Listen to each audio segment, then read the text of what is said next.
The Ark is the largest conservation breeding population of Tasmanian devils in Australia, with devil facial tumour disease doing its best to wipe out the wild population.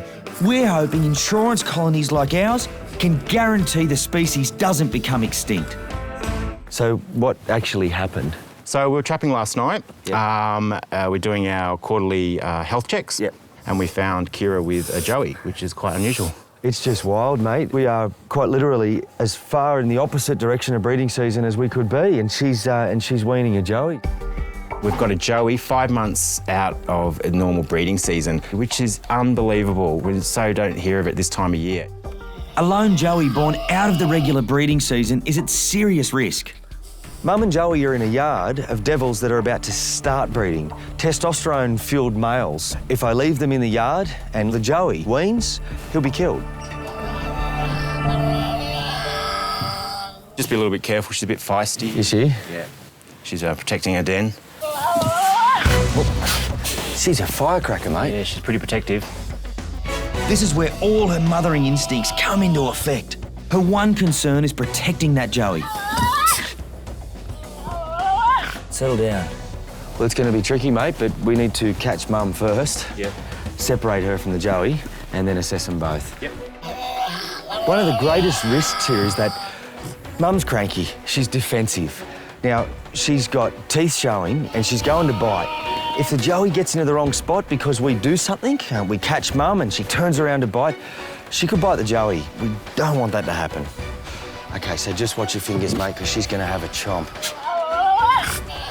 It's all right, though. You're all right.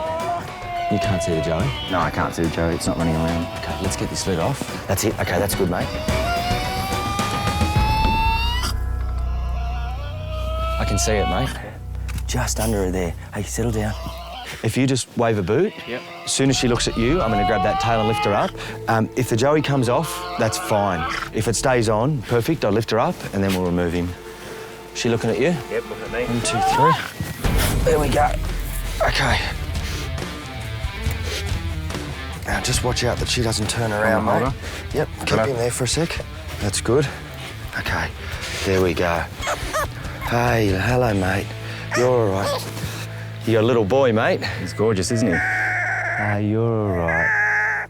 This little devil needs a name. And what better name for a devil born under these circumstances than Lucky? He's already feisty little, isn't he? Growling. Yep. OK, well, she looks good. Mum's physically perfect. She's in good condition. There are no scars, no battle wounds. Now it's time to have a look inside the pouch. And I can see quickly that there's only one active teat. Now, the other 3, they're tiny, they're inactive, they're very small. It means she doesn't have any more joeys. Let's get Mum away, and then we'll have a look at him, hey? But I think we get her in that box nice and quiet now. That's the important thing.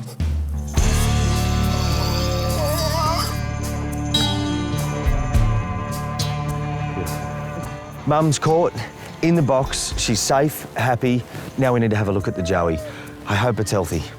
It's a very odd circumstance, but this whole program is about breeding and these joeys.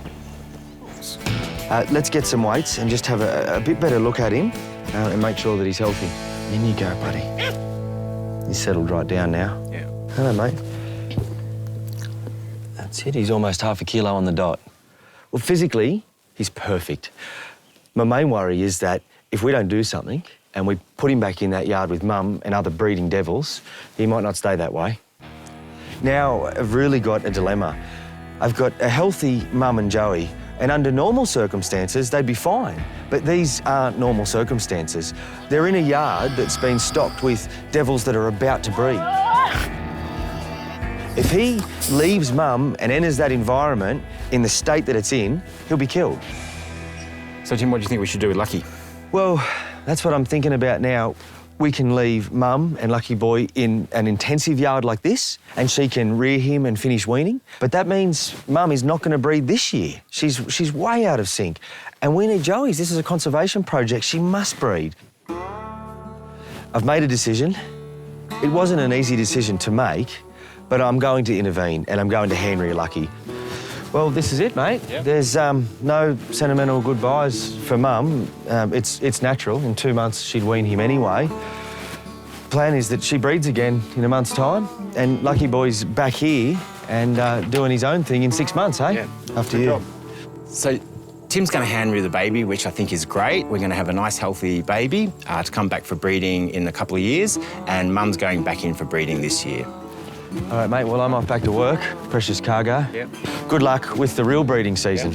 And we'll see you next time. Yeah, good on you, mate. See ya.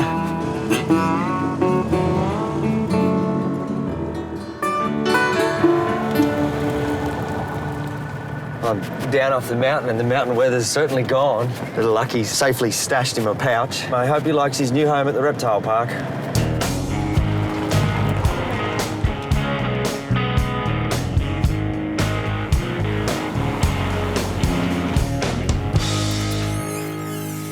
I'm back at the reptile park and Lucky's had a rest and hasn't had a feed for about 5 hours now, so I'm going to try and feed him straight away. Hey, buddy. Devils are really messy feeders, so I'm going to take him out of his beanie, which is his new pouch, and put him into a little towel. Tuck the arms down, and I'm going to wrap it around him. That's it. Good boy. Now it's time for your milk, buddy. This can be a stressful experience for Lucky. If he goes a day or so without feeding well, he's going to become dehydrated and could go downhill really quickly. He's healthy right now. I want to keep him like that. This is an artificial milk, and this is what Lucky's going to drink for the next while. Now, there's not much in there, and I expect him only to take a little bit of that. It's nice and warm, but I just want him to get a taste for it. It's going to be a little bit different to Mum's, but if he took the littlest bit, I'd be a happy man. Will you take this? Here you go. Good boy. This is the first feed, and he's chewing away, sucking away. That's just great. You're doing really good, mate. A little bit more. That's a boy. That's just brilliant. Great to see. Lucky will be hand-reared for the next 6 months, and hopefully he'll then be able to be reintroduced to devil art. This is Alira. She's my favourite at the moment. Come on, you're not going to like what I have to do, but we only have to do it once. Let's go. Tim Dobie. Go ahead. Mate, do you have 2 seconds to give me a hand with Alira in food prep? Like any baby, Alira needs lots of TLC. In this case, it means weighing, microchipping and a checkup, just to make sure she's healthy. So, we'll just have a general look and then give her a chip, hey? She's not going to be happy about it, but No. you'll be all right. What'd she weigh last time? Last weight was 3.33 kilos. You look like a porky now. You ready? We've already weighed the bag, so we can find out exactly how much little Alira has put on. What do you got? 3.98. Oh, that's good. She put on about half a kilo. Yep. 2 weeks. Yeah, just in 2 weeks, that's good. Good little girl. Now for the part that's not fun. Every animal at the Australian Reptile Park is individually identifiable. And although we're all familiar with little Alira, there may come a time when she moves to another organisation to breed. We need to make sure that she can be tracked her whole life, and microchipping is the most efficient way to achieve that. What we do is just in between the shoulder blades, 1, 2, 3. That's it, little doll. That's it. And you're done. You're done. Good girl, that's it. That's it, come here. Oi. That's it. That's the bad part. You're done. Now you can come for a walk. Wombats have big claws for digging, but because she's living in 5-star accommodation at the moment, she's not wearing them down. And shortly she'll be big enough to go out the back into a little yard, a dirt yard of her own, and she'll wear those claws down. You want to come for a walk, wear those claws down? Come on.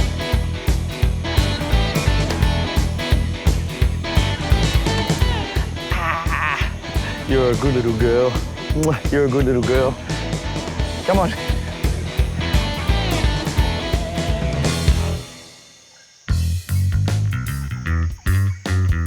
Alira isn't the only one needing to be tagged today. We're off across the park to see one of Australia's other icons of the animal kingdom. Jump in your bag. There you go. We borrow Sam. Won't be long. Won't be long. Come on, mate. You're all right. Sam's about 10 months old, and that means he's just about to leave Mum. He's eating some eucalyptus by himself. He's still drinking a little bit of milk, but he's just about to be on his own. Let's do what we come here for, hey? Your turn, mate. 1.83. Okay, you ready? Hold him. Look at you, Mum. Do you want to help? That's it. Back on. Good girl, thank you. Well, that was exciting. Unexpected.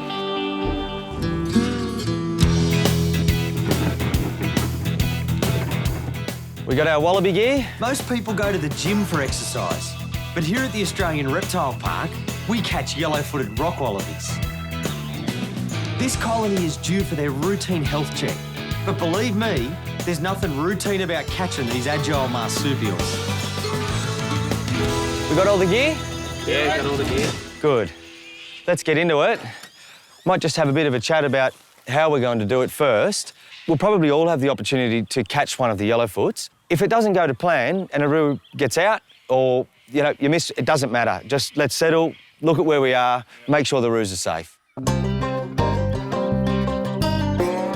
So our target is that little guy sitting right there. So that's getting to a size where we're risking mating with siblings. Cannot have that. All right, let's go and set up and catch these roos. Mating with siblings can cause serious genetic defects. Protecting bloodlines is a vital part of their captive management, and that's why we need to catch and microchip the joeys. Yellowfoots are perfectly designed for hopping along rock faces and cliffs. They've got long feet and a strong tail for balance. We don't stand a chance of catching them up there. Okay, so let's use this corner. Let's use the angle. We'll just skirt those rocks there, and that way we'll push roos around right into this corner. You'll be coming in and catching a kangaroo right there. So what the guys are doing here is making a netting line. So what that enables us to do is bring the wallabies around the yard. Once they hit that netting, they're forced into a corner. We'll pick 1 or 2 wallabies at a time, that's all. It's safe for them, safe for us, and then we go in and catch. But with yellowfoot rock wallabies, nothing's easy. They can jump 3 or 4 metres straight up. We don't want one outside. How fast are they? Well, they're like bullets, and the only way to catch them is by their tail or with a net. Now, that doesn't hurt them at all. I just hope our reflexes are quick enough. This is a big operation. There's 5 keepers just to catch 6 wallabies. They're not easy. All right, with the netting set up, it's time to put this plan into action. Okay, let's come around in a line. That's it, let's stay together. We've got 2 over here. Okay, we've got 2 in, Drew. Hold that one there, mate. Just missed him.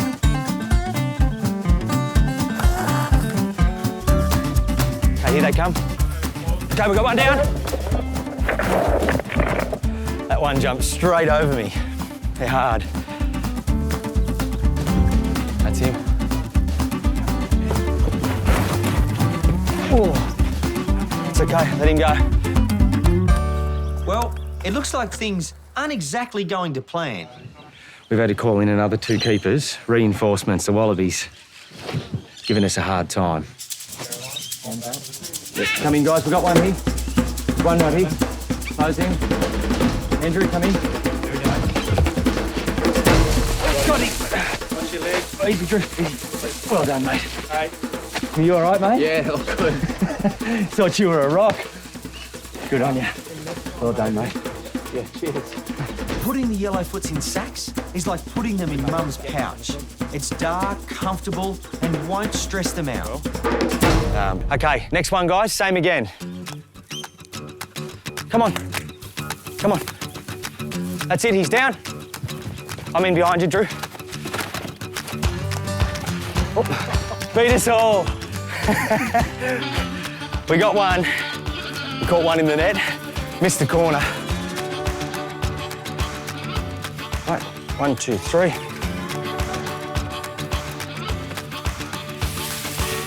Where is he? Keep up, keep the line. Got him? Nice catch, Caroline. Okay, good on ya. 3 down, 3 to go. We've managed to pick a few off. They're not easy. The guys are doing really well. 2 in nets and 1 by hand. He's in here, so just let's hold back. Someone should support me a little bit more here. Just let me see if I can grab tail, I can.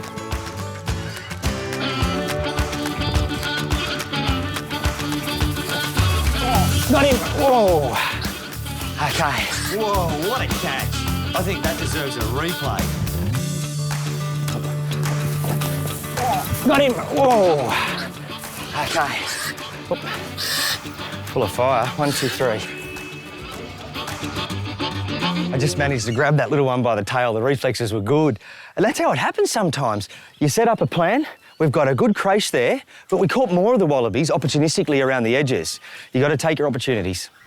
They haven't made it easy, Oh, unlucky, mate. but we're making progress. Drew's got him. Nice, mate. Well done. He was deep in there, hey? That's 4 down, 2 to go. Drew, there's one up there, mate. Nick, I'm going to bring him to you beyond that tree. Ready? Coming. Good catch, mate. Good catch. Got him there? Yeah, I'll grab your net again. Thanks, mate. So far, we've caught 5 out of 6. The only one to go now is the juvenile, but it's doing what yellowfoot rock wallabies do best, and that's hiding in rock crevices. That's exactly what Mum would have taught it to do. Yellowfoots were nearly hunted to extinction, with several populations being wiped out. Young joeys are so important to the future. We must find this one to ensure that it's happy, healthy, and has its own identity. There he is. Got him, mate? Ah, beautiful. That's it, number 6. And look how small he is. So he's only a couple of months out of Mum's pouch. Now's the right time for us to give him his own identity. All right. The reason we put them into the sacks is because all marsupials find it comforting to be dark and like they're in a pouch as a joey. So once we put him in there, like now, he's already settled. He'll be like he's back in Mum's pouch. All 6 wallabies have been caught and are sitting comfortably in their sacks. First, we weigh them. 8.95. Then, we scan for the microchip. The microchip is our way of identifying each individual animal, and that's really important because the population is managed genetically. We cannot have relatives breeding with each other. No, I can't find the chip. It's the big boy. I mean, we've got scarring on the tail and it's our biggest Yeah, it's male. him. Okay, I think we should just re-chip. Yep, let's do it. Okay. We know this wallaby is our big dominant male, but we can't find its microchip. The scanner's not picking it up. Now, we've searched all over the back and shoulders where the chips are, so the safest thing to do is just to put another microchip in. It's completely painless and only takes a second to put just under the skin, similar to what a vet would do for your dog or cat. Got him. Yep. Easy as that. This is the best bit, letting them go. Off you go. All right, time to check this guy's partner and mum of our joey. This is Mum. There it is. Look at that teat. Okay, and we've got good milk. Gland looks great. 1, 2, 3 inactive teats and 1 long teat. Wallabies are very different than kangaroos. They're always smaller. They're often very pretty and have far more defined markings than your larger kangaroos.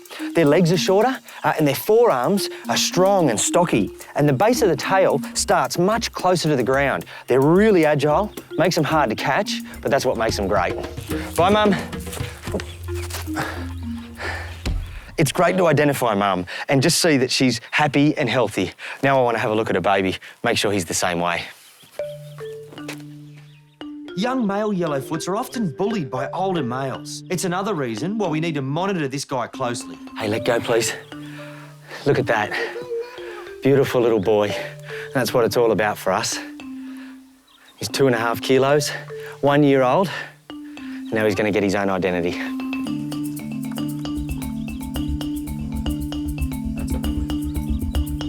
The future for this guy is helping his species. Yellowfoot rock wallabies are endangered. Now, he can't breed here in this group because his parents are here, but there are a number of institutions that hold yellowfoot rock wallabies. We work together to keep the species safe in captivity.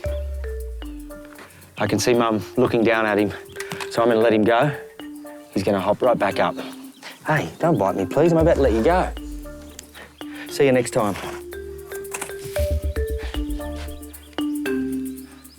Back in his cave, and Mum's just up on top. She's looking down now. Well done, guys. That's a real success. No worries, mate. It's good. Let's hope we've got some more little ones in 3 months. Sweet. Yeah. All right, I'm going to leave you wrap up. See ya. This is the quokka, and they've caused an internet sensation over the past few years with people desperate to get a selfie.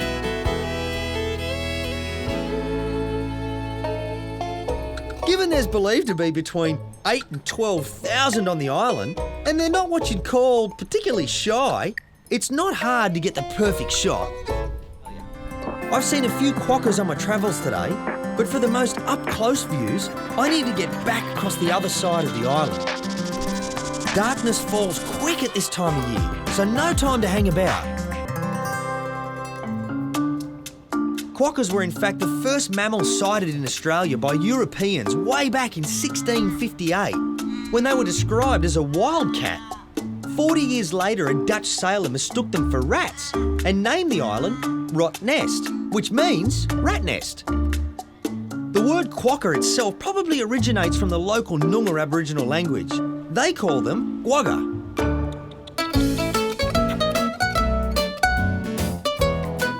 The mainland wild population has virtually disappeared. But here, they're able to thrive. There's no feral pests like fox and the cat on mainland, and the quokkas are everywhere. Quokkas are generally nocturnal, especially during the summer months when they spend most of the day sleeping in the shade of bushes around town or in the dense vegetation across the island. The seeds, grasses, leaves and roots they eat are very low in nutrients, so to get around this, they swallow them whole, then regurgitate a cud, which they chew on to extract the most nutritious parts.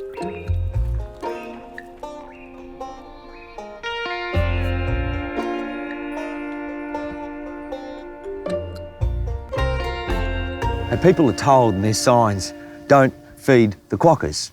So they're not necessarily in town because there's food around. But what they are here for is this tree above me. It's a fig tree, and the leaves are edible. When they drop to the ground, the quokkas eat them. Breeding age comes about between 18 months and 2 years.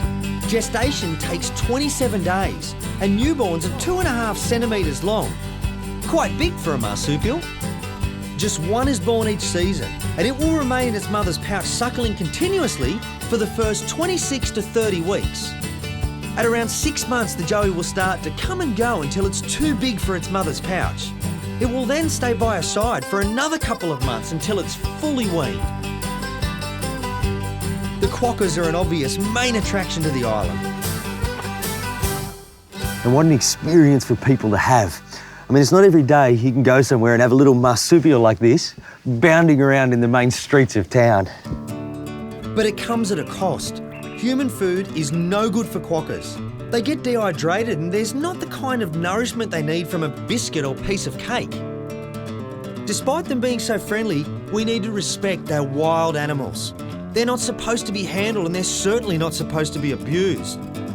Unfortunately, that's what can sometimes happen with an island dependent on tourism.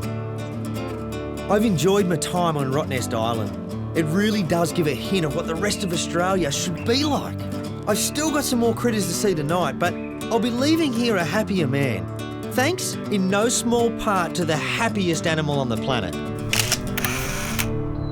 He's definitely not in there.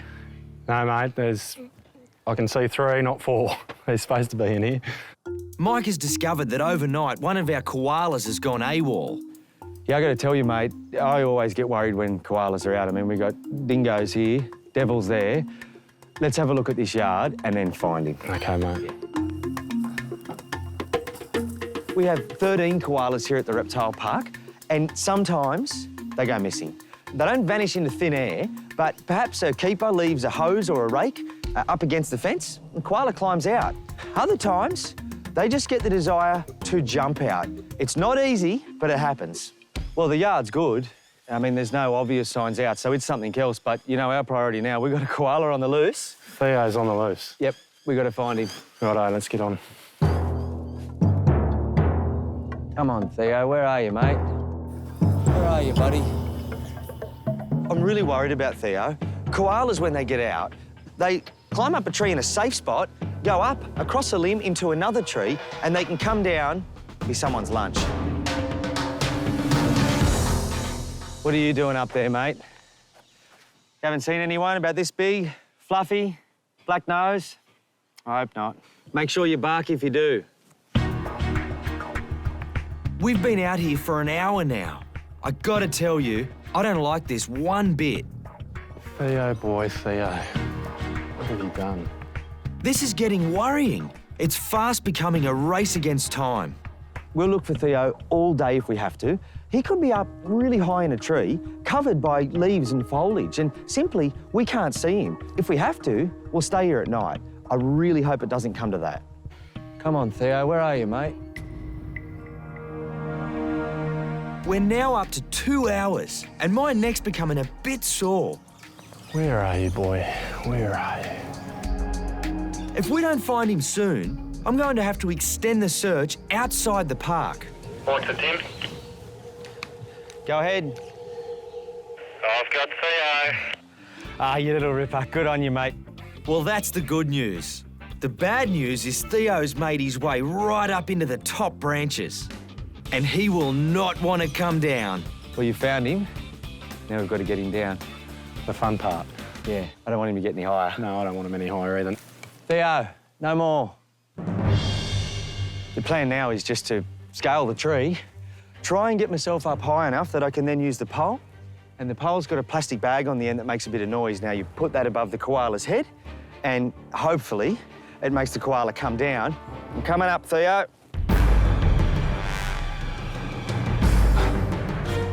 That's it, mate. Come on. Oh, he's going up. The cheeky little fella, every move up the tree I make, he goes a bit higher. He's going up. The trouble is, the higher he goes, the further there is for both of us to fall. Come on, pal. He's going even further. Lovely. I don't want to have to go to the top of that tree because it starts blowing in the wind then and it gets a bit scary. If he goes up too high, I can't follow. I have to pull back for my safety and for Theo's. If the branch gets too thin, it could bend and snap and he's going to come crashing down. No higher, Theo. It's pretty high now. No higher, Theo.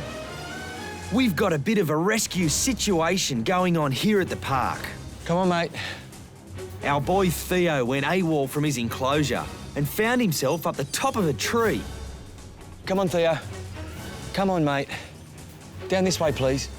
That's a boy. And guess whose job it is to get up there and bring the little deserter back to base? Little bit more, buddy, that hand. Come on. Yeah, I know you're cranky, mate. Come on, Pally. Theo's the man on a mission and he doesn't want to play ball. He's putting up a fight. So I'm trying to unhook one hand while he's grabbing on with the other. He's moving around the back of the tree. Then he starts to bite. It's not easy. Come on, pal. Come on, onto me, mate. Don't forget I'm up in the tree too, buddy. You got him? Yep, trying to bite. Yeah, you happy? Yep. OK, mate, I'm coming down now. You might have to just give me a bit of coaching on the feet, hey? Yeah, no worries, mate. Stay there, stay there. Hey, no tree. Good boy. Good boy. Settle down. Settle down. Theo's accepted that he's coming down, and once he's on me, he settles. But I've got to get the two of us down safely. Do you think you can grab him, mate? Yeah, I can get him now. Please, that claw out of my back. Come on, Theo. Thank you. Come on, mate. Oh, gee, got me now. Oh. OK, shh, it's OK. Right, time to go back to your enclosure, matey. Well, he knows he's home, mate. He's having a good sniff. He does. Why do you think he got out? Well, I got a suspicion, mate. Wouldn't be the first time. I reckon he's out looking for love. Ah, Theo. You little devil, out looking for the ladies. Tim's got a theory that Theo's gotten out because he's after a girl. Now, I'm personally happy to help out any of my little male buddies here. So, Theo, we're going to see what we can do for you.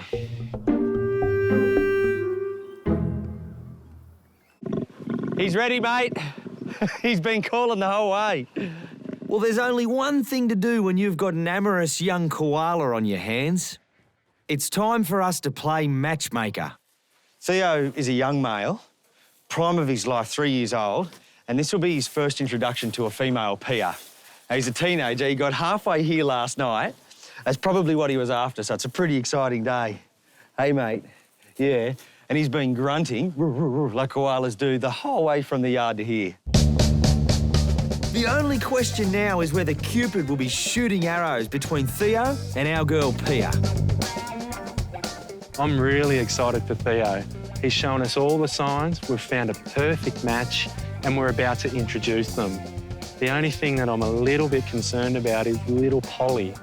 I don't think what we're about to see is something appropriate at her tender age. Good girl. Okay. Come over here. You might not want to see this.